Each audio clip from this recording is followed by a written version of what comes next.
uh-uh, uh-uh. We have to do this again. You guys crushed it with this one. We just got to do it again. It makes sense. Giving up your dreams to your silly demons. We're diamonds in the dust, so why can't you see it? Hey, friends. Welcome or welcome back to another episode where I jokingly share my thoughts on whether or not a book is worth reading. So, in this book, we're following our main protagonist, Elspeth Spindle, who survived a mysterious illness in her childhood and also left her with some magical abilities.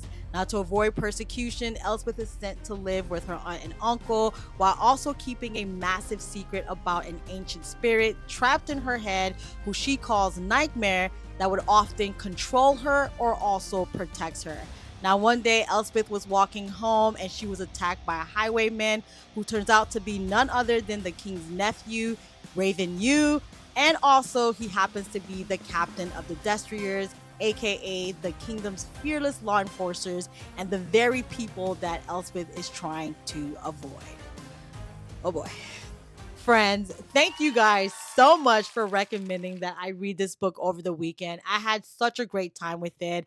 I think it's safe to say that Rachel might just be one of my favorite authors because this book was amazing. Everything from the way the author explained the magic system. And I'm not going to lie, when I read fantasy stories, sometimes the magic system is kind of hard to follow. In this book, she did a great job. It was easy to kind of understand what was going on. The plot progression was smooth. The chemistry between Elspeth and Raven was also done very well. It was balanced. It did not take away from the story. But two things stood out to me the most. I think the author was trying to say that falsifying history is dangerous and dominance through fear is not the way you take control over your people or you help your people. And in this story, first of all, in regards to falsifying history, remember, Elspeth will always try to find the truth as to what happened, the history of the Providence card, and depending on who she's interacting with, she would get a different side of that story.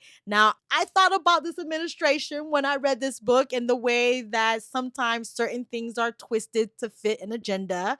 And then the other thing, too, was the dominance through fear. Now, you see how in this story, fear is used to take control of one another.